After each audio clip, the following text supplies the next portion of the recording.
이 시대를 살아가며 내가 나답게 살아가는 것은 쉽지 않습니다. 김수현 작가의 에세이 나는 나로 살기로 했다. 벌써 2년 전에 100만 부가 넘었고 누적 판매 수가 170만 부가 넘었습니다. 내용은 너무 간단하더라고요. 저도 사서 읽어봤는데 이 책에 주는 메시지가 어쨌든 시대에 공감을 얻었다는 것이죠. 괜찮으시면 저것 좀 꺼주세요, 목사님. 말씀 끝나고 나서 다시 켜셔도 됩니다. 너무 건조해서. 특별히 타인의 시선을 중시하는 한국 사회에서 내가 나답게 살아가는 것은 정말 중요한 삶의 화두인 것 같습니다. 한국 생활을 하면서 가장 좋았던 것이 뭐냐? 대부분의 외국인들과 한국인들에게 물어보면 거의 비슷한 대답을 합니다. 너무너무 편리하다는 거예요. 너무너무 빠르다는 거예요. 한국 사회에 생활을 하면서 불편했던 점은 뭐냐? 너무 사람들이 자기는 생각 안 하고 남만 생각하고 있다는 거예요. 제가 웃으면서 맨날 얘기했지만 모스크바나 유럽의 거리에서 남녀가 뽀뽀하고 있는 거 아무도 안 쳐다봅니다. 우리나라에서 남녀가 뽀뽀하고 쳐다보면 한 지나가면서 몇만 명은 쳐다볼 거예요. 남의 일에 관심이 많고 남이 나에게 규정하는 내 자신이 자기 자신의 본질이기에 한국 사람들이 타는 자동차를 보면 그 사람의 계급과 사회적 지위를 알 수 있다고 얘기하는 것처럼 카푸어라는 말이 유일하게 적용된 나라가 우리나라이죠. 우리가 사랑한 내일들이라는 인터뷰 책에서 제가 묻줄을 그은 이야기입니다. 사진 보여주세요. 한번 같이 저 글자를 읽어볼까요? 시작. 누군가 당신을 당신이라는 이유만으로 싫어한다면 그건 당신 잘못이 아니에요. 다 까만 머리인데 혼자서 노란 머리로 염색하면 그 사람 다 쳐다봅니다. 근데 그 사람은 좋아가지고 노란색으로 염색했을 거 아니에요. 그런데 처음에는 나는 내 개성이다 하다가 계속 쳐다보니까 슬퍼집니다. 내가 뭔가 잘못하고 있는 건가? 우리는 그동안 다른 사람에게 내가 어떻게 보여줄까 집중해 왔습니다. 너무 많은 에너지를 타인의 시선과 관심에 평가에 집중해 왔어요. 목회자가 왜 힘드냐? 사실은 목회자가 힘든 것 가운데 이러한 요인들도 있습니다. 교회 오래 다닐수록 성도들이 왜 힘드냐? 교회를 다니면서 서로 관계를 맺는 역학관계 때문에 힘들다는 것이죠. 이 시대를 향해 요즘은 이런 메시지가 우리에게 말하고 있습니다. 누구보다 본연의 나에 집중하라. 어른들은 MZ세대에 대해서 평가합니다. 잘 들어보다 보면 MZ세대들이 하는 일들이 다 잘못된 것만은 아니에요. 정말 자신의 본연의 삶을 살아가고 있는 거죠. 그동안 우리는 남을 위해서 살았습니다. 남에게 보이기 위해 살았습니다. 자신만의 자신으로 살아가는 오롯한 발걸음에 대한 저평가가 너무 많았다는 것이죠. 많은 분들이 성경을 보면서 이 성경도 한국 문화적으로 이해하는 분들이 있습니다. 성경에서 복을 받아서 부자가 되면 남들이 나를 우러러 볼 거야. 성경에서 말하는 것처럼 복을 받아서 우리가 평안해지면 남들 앞에서 그럴듯하게 내세울 수 있는 자녀와 생활이 있게 될 거야. 근데 사실은 성경은 그것에 대해서 전혀 이야기하지 않고 있습니다. 오히려 그러한 에너지가 있다면 그러한 에너지를 다 모아서 하나님과 너와의 관계에 집중하라고 얘기합니다. 쉽지 않지만 성경은 계속적으로 우리에게 이야기하는 거죠. 성경을 읽는 이유는 세상 속에서 내가 어떠한 사람으로 살기 위해서 읽는 것이 아니라 성경을 읽는 것은 성경 속에서 진정한 내 자신을 발견하기 위해서 읽는 것입니다. 그리고 세상도 사람도 아닌 오로지 내 자신과 주님과 만남을 많이 갖는 사람은 생각보다 진짜로 평안합니다. 진짜로 고요합니다. 그 안에 머무는 평화의 기간이 오래 지속됩니다. 다윗이라는 인물이 있습니다. 다윗이라는 인물은 정말 겉으로 보기에 다 가졌고 세상 남부러울 것이 없는 사람이었습니다. 이스라엘의 모든 권력을 가졌고 하나님과 백성들의 사랑을 받는 영적 지도자였어요. 그런데 놀랍게도 그는 그의 인생에 대해서 이렇게 이야기합니다. 109절의 말씀입니다. 나의 생명이 항상 위기에 있사오나 나는 주의 법을 잊지 아니하였다. 그렇습니다. 그의 인생은 항상 위기 가운데 있었어요. 모든 것을 다 가졌지만 정치적인 지도자인 자신을 향해서 자신이 가장 아끼고 늘 아름답다라고 가슴에 품고 있던 압살롬이라는 아들을 통하여 큰 상처를 받습니다. 자신이 가장 사랑하는 아들이 자신과 함께 생사고락을 했던 친구들과 동지들이, 그리고 자신이 정말 믿고 아무 말이나 다 할 수 있었던 참모들에게 3번이나 반란과 배반을 배신감을 느꼈고, 그런 반란으로 인해서 죽음의 위기에 가까이 벗어났습니다. 3번의 반란을 다 제압했지만 남은 것은 사랑하는 아들의 시신, 또 친구들과 참모들과 동지들의 비참한 시신들과 고통과 배신감, 그리고 엄청난 상실감이었다는 것이죠. 겉으로 볼 때는 승리자였습니다. 세상의 모든 것을 다 장악한 것 같지만 그는 평생 그러한 일들을 통해서 사람들을 믿지 못했죠. 불면증에 시달리고 고통 가운데 있었습니다. 요세비우스 역사 기록에 보면 다윗이 자는 처소에는 반드시 무장한 병사들을 배치하되 그 병사들은 날마다 다른 사람으로 교체한다 라는 이야기를 들었습니다. 다윗이 말한 이 시편 127편 2절의 말도 그런 의미로 생각해서 보면 다르게 들립니다. 같이 한번 읽어볼까요? 시작. 너희가 일찍 일어나고 늦게 누우며 수고의 떡을 먹음이 헛되도다. 그러므로 여호와께서 그의 사랑하는 자에게는 잠을 주시는도다. 다윗이 볼 때 인생 살아보니까 열심히 죽도록 뭐 하는 거, 열심히 일어나서 뭐 하는 거, 아무것도 유익이 없더라, 헛되더라. 이런 거 있잖아요. 엄마한테 물어봤어요. 엄마, 내가 어떤 사람하고 관계가 이렇게 있는데 이 관계를 잘 회복해야 될까? 그러니까 엄마가 얘기합니다. 그 다 소용없어. 네 하고 싶은 데서 살아. 다 돌아보니까 헛되더라. 뭐 잘해줬는데 다 돌아서더라. 뭐 이런 말이죠. 그런데 거기다 붙인 말이 뭐냐면, 그러므로 너희들이 마음 편하게 잠 푹 자는 거 하나님이 사랑하는 자에게 준 선물이지 니네들이 능력으로 한 거라고 생각하지 마. 다윗은 그렇게 이야기합니다. 여러분, 새해에는 잠 편하게 잘 주무시기 바랍니다.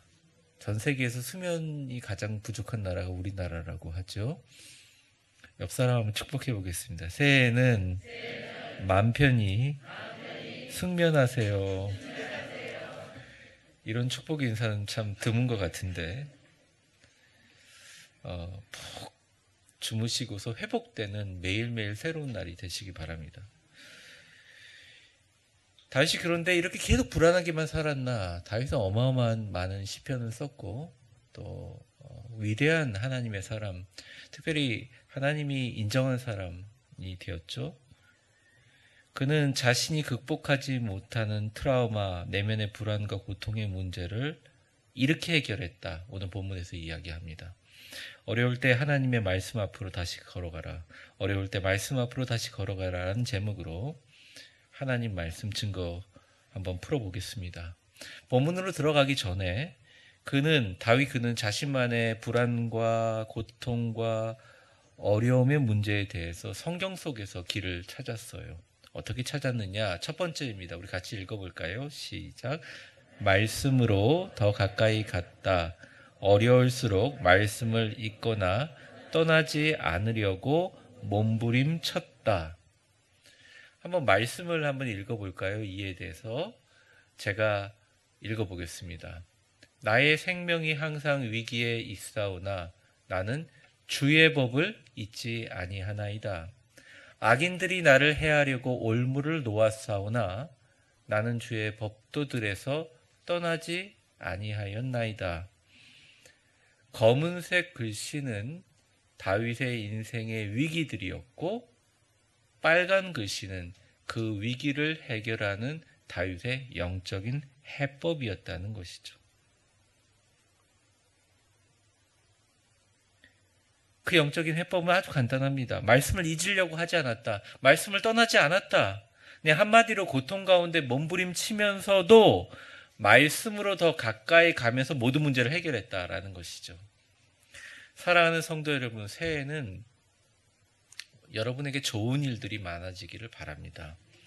근데 좋은 일이 있다 보면 그 좋은 일을 만들게 하는, 좋게 되는 것은 좋지 않은 상태에서 좋게 됐다는 말이니, 좋지 않은 상태가 반드시 있을 것이고 불안과 근심과 고통과 좌절이 있을 겁니다.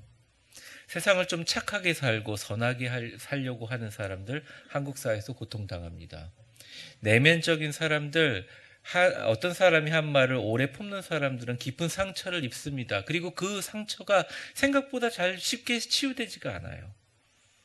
어떤 분들이 저한테 얘기해요. 목사님, 그 상처 좀 치유하면서 교회 다녔으면 좋겠습니다. 제가 정답을 알려드릴까요? 그 상처 그대로 가지고 신앙생활 끝까지 걸어갑니다.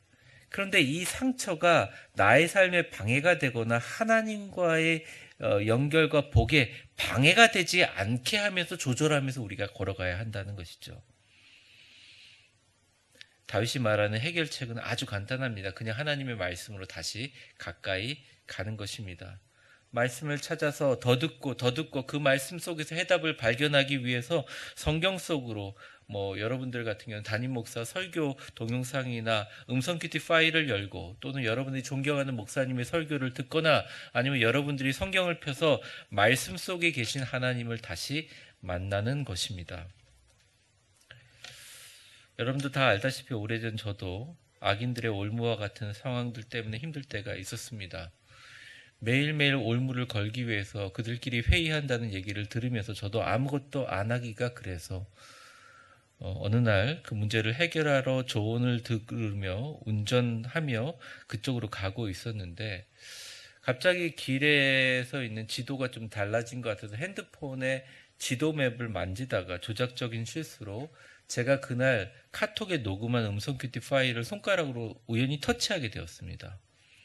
제가 아침에 설교한 제 말이에요. 그리고 제 목소리를 의도하지 않게 블루투스 들었어요. 근데 굉장히 낯설더라고요. 여러분 이해가 되십니까? 제가 저녁 내내 준비해가지고 아침에 새벽에 설교한 거를 또 듣는데 제가 낯설더라고요. 제가 자신의 설교를 들으며 느낀 것은, 오늘 제가 새벽에 준비하고 선포한 말씀 제가 잊어버린 거예요. 이미 잊어버리고 사는 거예요. 그러면서 그 음성을 들으면서 제 음성이긴 하지만 참 어색하더라고요. 제 음성을 들으면서 깨달은 바가 있어서 차를 다시 돌렸어요. 그리고 가던 길을 다시 돌아갔고, 그날에 기도하면서 위기를 해결할 수 있는 가장 중요한 방법을 깨닫게 되었습니다. 말씀 속에서. 그날이 전환점이 됐다고 저는 생각해요. 여러분에게 묻고 싶습니다. 여러분들은 지금까지 들은 말씀들을 잘 기억하고 계십니까? 그 말씀들을 반복해서 삶에 적용하고 계십니까? 어렵고 힘들면 한번 다시 들어보세요. 주제어를 입력하고 다시 찾아보세요. 말씀에 나오는 여러분의 삶의 적용점으로 실천해 보십시오. 그러면 그때부터 뭔가 해결이 되기 시작합니다. 대부분의 분들은 말씀을 듣고 다시 말씀을 들을 때까지 유효기간, 기억기간이 짧습니다. 아니요, 목사님, 저는 지난주에 들은 목사님의 말씀의 제목과 내용을 정확하게 정리할 수 있습니다. 이런 분이 있다면 얼마나 좋을까요? 한번 손 들고 누가 좀 얘기해 주시겠어요? 우리는 다 잊어버립니다. 왜냐? 말씀을 아무리 들어도 그 말씀을 한 절대로 실천하기 전까지는 그 말씀이 내가 되지 않아요. 가장 지혜로운 방법, 가장 빠른 방법, 가장 확실한 방법은 말씀으로 다시 나오는 것입니다. 제가 예전에 운동을 배울 때 너무 선수들처럼 운동하고 싶어서 어떻게 하면 긴장감이 팽팽한 시합에도 자연스럽게 나올 수 있냐고 물었더니 코치가 딱 한마디 했습니다. 목사님, 그건 생각보다 시간이 걸립니다. 몇 년이 걸려야 돼요? 제가 그냥 이런 얘기 하겠습니다. 선수들도 시합 때 자연스럽게 그 동작이 나오기 위해서 40만 번을 반복해야 됩니다. 라고 얘기하더라고요. 그냥 코치 받고 레슨 받을 때뿐만 아니라 매일매일 밥 먹고 숟가락 드는 시간 외에는 전부 다 그 동작을 연습해야 선수처럼 나온다는 것입니다. 그래서 아무리 아마추어가 노력해도 선수 같은 동작으로 자연스럽게 멘탈을 잡고 시합에 임하기가 어렵다는 거예요. 선수와 아마추어가 다른 이유는 뭐냐? 수많은 반복에 달려 있다는 것입니다. 말씀도 마찬가지입니다. 수많은 말씀과의 접촉을 통해서 우리의 삶이 변화된다는 거죠. 우리 뻘뻘뻘 기어다니는 아기들도 제대로 된 근육을 만들기 위해서 온몸을 사용해서 기어다니거나 움직입니다. 어떤 분은 이럽니다. 애가 딱 태어나가지고 바로 걷고 말도 했으면 좋겠다. 이런 분들이 계십니다. 애 키울 때 너무 힘들다고 얘기해요. 근데 여러분, 몸에 근신경 섬유만 있는 게 아니라 근신경 세포라는 게 있습니다. 그 근신경 세포는 여러분들이 커서 나이가 먹어서 20대, 30대가 돼서 헬스장에 가서 만드는 게 아니에요. 그것은 태어나서 아이들이 목을 가누면서 뒤집으면서 발바닥과 손바닥을 대고 짐승처럼 기어다니면서 그 동작을 수백만 번 반복하면서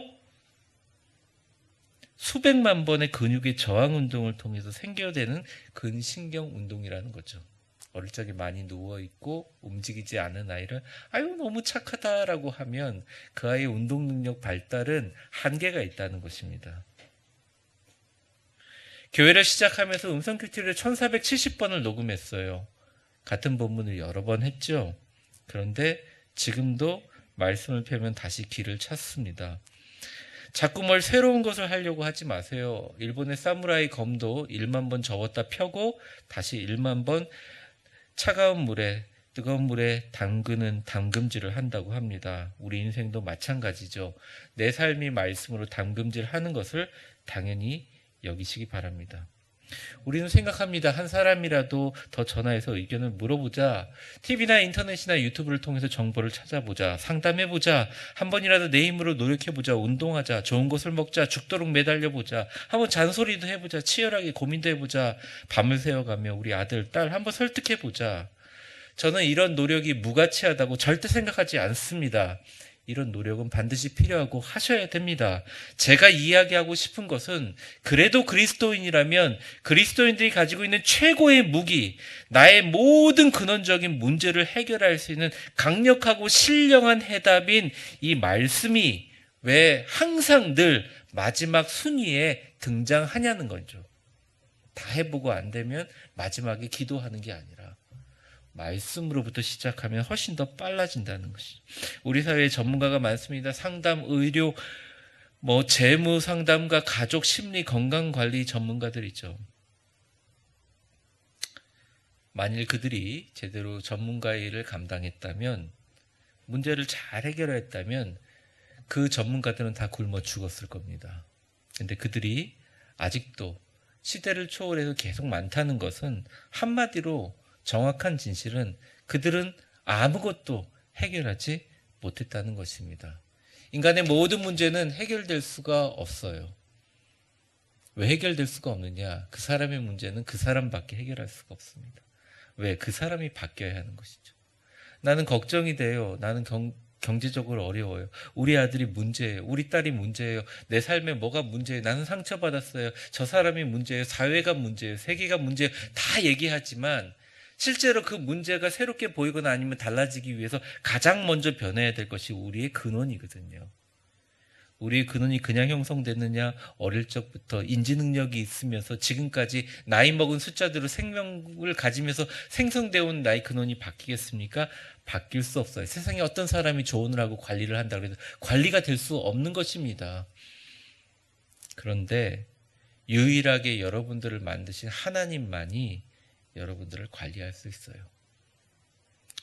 혹시나 여러분들이 지금 이 시간 말씀 좀 제대로 읽어라, 설교 좀 제대로 봐라, 성경 좀 많이 다독해라 이런 얘기로 이해하고 계시다면 조금 관점을 달리해 보시기 바랍니다. 하나님의 모든 말씀. 사실 하나님이 하늘에서 음성을 해서 진우가 오늘 아침에도 몇 번 국도를 타고 가고 교회로 가라 이렇게 얘기하시지 않잖아요. 하나님의 기록된 말씀은 이 말씀이 기록되기 위해 하나님의 수많은 생각과 침묵들이 안에 있는 거예요. 이 땅의 모든 말들은 수없이 소음들을 쏟아냅니다. 그리고 소음들로 끝나요. 하나님의 말씀은 지금도 영혼에서 여러분에게 역사하십니다. 아프세요? 건강에 문제가 있으세요? 고통이 있으세요? 슬픔이 있으세요? 그렇다면 하나님의 말씀을 통해서 해답을 찾고 그 말씀 가운데 계신 하나님을 만나시는 저와 여러분이 되시기를 주의 이름으로 축원합니다. 하나님의 말씀만이 해결할 수 있다는 것이죠. 그 다윗이 똑똑한 겁니다. 생명의 위기나 어려움이 있을 때 잠 못 드고 원수의 올무드에 대해서 생각할 때 언제나 어릴 적 자신이 읽던 말씀으로 돌아갔다는 거예요.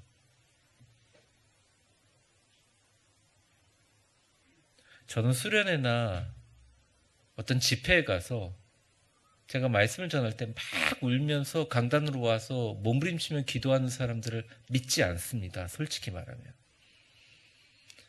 그 당시에는 진실인지 몰라도 저는 전혀 믿지 않아요. 그렇게 하면서 선교사로 나간 사람 한 분도 본 적이 없어요. 제가 신학교 때 부흥회와 영성 수련회를 하면 막 눈물을 흘며 나와가지고 내가 평생을 이슬람 선교사를 위해서 선신하기도 손든 사람 치고 제가 아는 사람 중에 선교사로 간 사람 아무도 없습니다. 근데 가만히 끝까지 남아서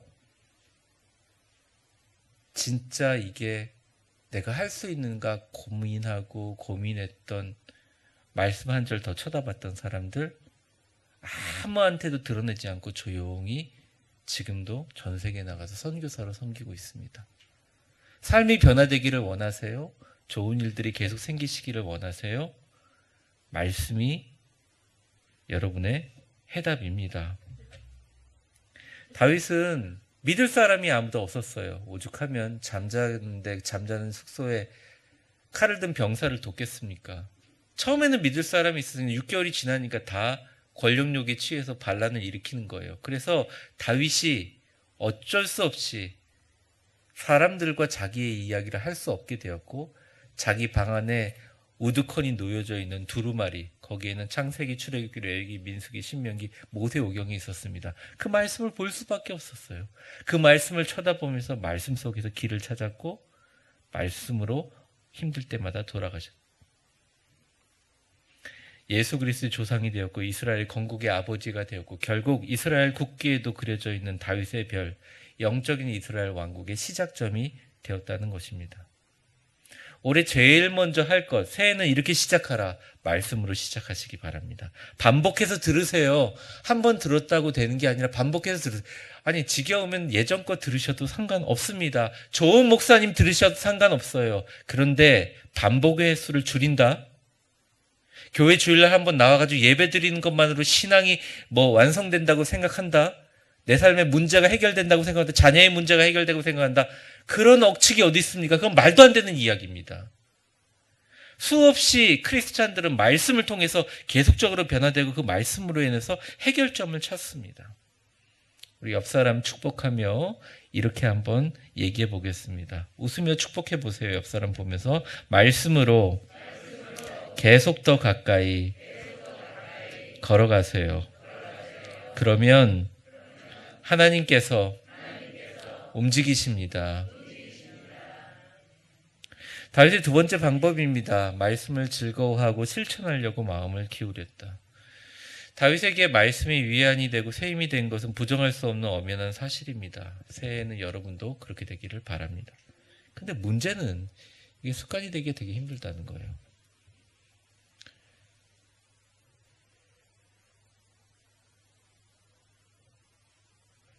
그래서 미국의 크리스찬 투데이인가 그런 잡지에서 이런 얘기를 했습니다. 과연 목회자가 주일날 선포하는 말씀이 성도들에게 얼마나 지속되는가. 100%라고 했을 때 10,000개의 교회를 했는데 그 100% 중에 오직 10%만 월요일하고 화요일까지 가더래요.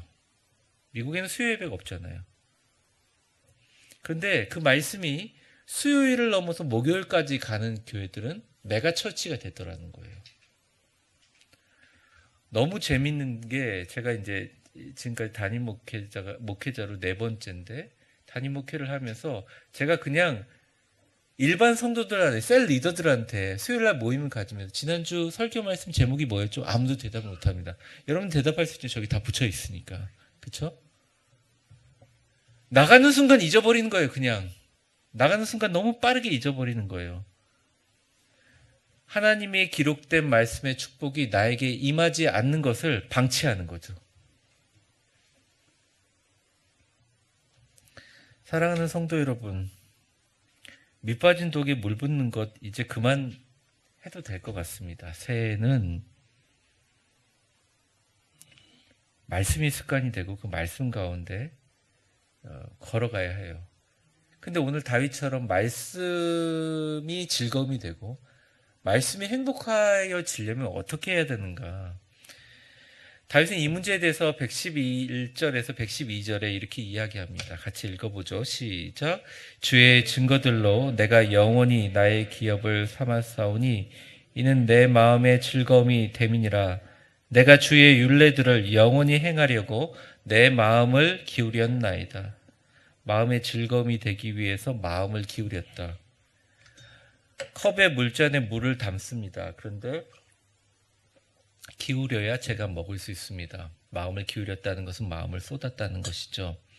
간단하게 얘기하면 이럽니다. 하나님 말씀이 별로 즐겁든 안 즐겁든 이게 마음에 즐거워하기 위해서 말씀을 실천하고 그 말씀에 정말 자신의 마음을 쏟아부릴 정도로 말씀을 즐겁게 실천하기 위해서 마음을 쏟았다는 거예요. 교회 일주일에 한번 나와서 예배하는 걸 만족하지 마세요. 그렇게 해서 삶이 변화되지 않습니다. 여기에 참석하고 하나님 앞에 예배드리는 것이 삶의 순간순간 기쁨과 즐거움과 감격이 되기 위해서는 말씀에 즐거워하기 위해서 제가 자신의 마음을 쏟아야 한다는 것이죠. 뭔가 즐거운 마음을 가지는 건 개인적인 성향에 따릅니다. 사람이 다 각자 다르잖아요. 뭐 집돌이 집순이도 있고 뭐 맨날 밖에 쏟아져 다니는 방랑자 보헤미안도 있고 각자 성향이 다 다르지 않습니까?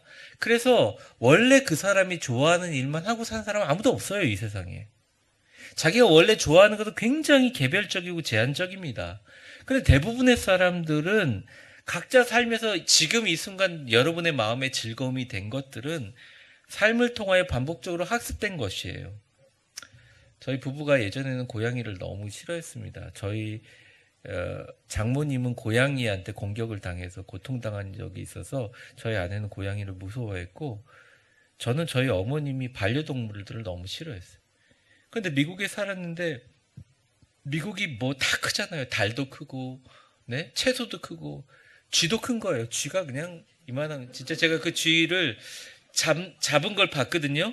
싱크대 밑에 쥐를 잡았어요. 쥐를 못으로 머리통 콱 찍어서 잡는 그걸로 덫으로 잡았는데 그 쥐를요 제가 얼마 큰지 비닐봉지에 담기지 않을 만한 쥐예요. 그 쥐를 여러분이 생각하는 쥐가 미키마우스 그런 예쁜 쥐들은 마우스라고 그래요. 근데 영어로 들어온 쥐는 이 큰 쥐는 렛이라고 합니다. RAT라고 그래요. 여러분 뉴욕에 가서 지하철에 가보면요 그런 갠 줄 알고 쳐다봤는데 그런 쥐들이 막 지금 다닙니다. 네. 해결할 수가 없어요. 그런데 참 신기하게요. 어쩔 수 없이 애기 고양이, 실제로 저희 고양이거든요. 애기 고양이를 딱 키우니까 그 고양이가 쥐가 나오는 그 통로에다가 약간 오줌을 지렸더니 싹 자취가 감춰버리는 거예요. 제가 그걸 느끼면서 야 효용성이 있구나 하고 키웠는데 얘가 막 자라면서 너무 예쁜 거예요. 고양이를 좋아서 시작한 게 아니에요. 쥐를 방어하기 위해서 키운 거예요. 근데 고양이가 좋아지더라는 겁니다. 계속 고양이를 쳐다보다 보니까 고양이가 좋은 거랍니다. 이 가운데 반려동물 키우시는 분들 있죠. 남의 개가 예뻐요? 여러분들의 개가 예뻐요? 대답을 안 하시는 거 보니까 둘 다 똑같으신가 봐요. 세상에 어떤 개의 사진을 봐도 제 개가 제일 예쁜 거예요. 왜? 계속 쳐다보니까. 말씀도 똑같아요.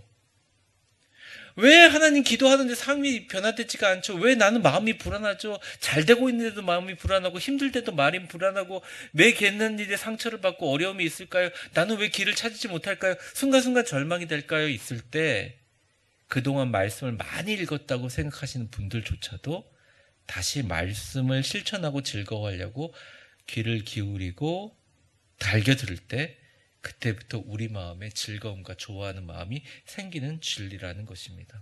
하나님, 내가 말씀을 즐거워하는 마음을 주옵소서. 기도하지 마세요. 그 시간에 말씀 한 절을 더 읽으세요. 오늘 본문 가서 이제 뭐 들어가가지고 여러분들 시간이 있을 때 갑자기 남편이 운전하고 있는데 고향집에 가는 길이 막혀요. 그러면 여러분 말씀책 꺼내서 잠깐 성경 한 절이라도 읽으시라는 말이죠. 저절로 되는 것은 없습니다.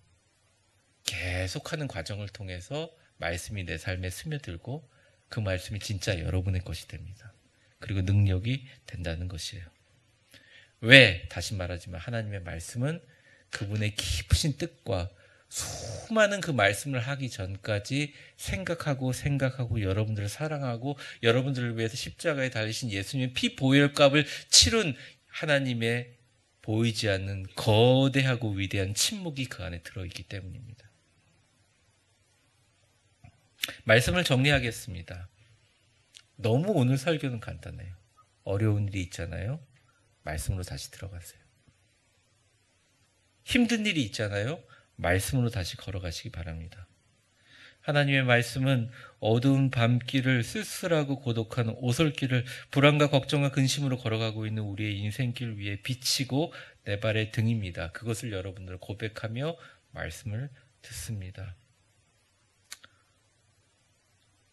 사람 때문에, 위기 때문에, 상황 때문에 불안한 분이 계시고 상실감과 고통과 아픔으로 슬퍼하는 분들이 이 자리에 계시다면, 또는 다윗처럼 밤에 잠들지 못하는, 남에게 말하지 못하는 하나님과 나와의 문제를 계속 가지고 계신 분들이라면 이제는 다윗처럼 말씀으로 더 가까이 가서 어려울수록 말씀을 읽거나 떠나지 않고 몸부림치는 축복이 있기를 바라고, 말씀을 즐거워하고 실천하기 위해서 최선을 다하시기 바랍니다. 새해는 그렇게 시작하시기를 주의 이름으로 축원합니다. 기도하겠습니다. 하나님, 감사합니다. 오늘 민족의 명절인 설날입니다. 사랑하는 우리 성도들이 주님 앞에 나왔습니다. 그 어떤 예물과 헌금보다 우리 성도님들이 이 자리에 나와 주님 앞에 드리는 이 향기로운 예물이 성도님들의 삶 자체임을 고백합니다. 새해에는 성도들이 하나님의 복을 많이 받게 하여 주시옵소서. 어려움이 있고 슬픔이 있고 낙심이 있고 절망이 있습니다. 지침이 있고 다시 쓰러져서 넘어져서 일어나지 못할 것 같은 탈진이 있는 성도들이 있다면, 그래도 다시 한번 하나님의 말씀으로 돌아갈 수 있는 용기를 이 말씀을 통해서 얻게 하여 주시고, 말씀으로 주님 길을 보여주시고 말씀으로 함께하여 주옵소서. 예수님의 이름으로 기도합니다. 아멘.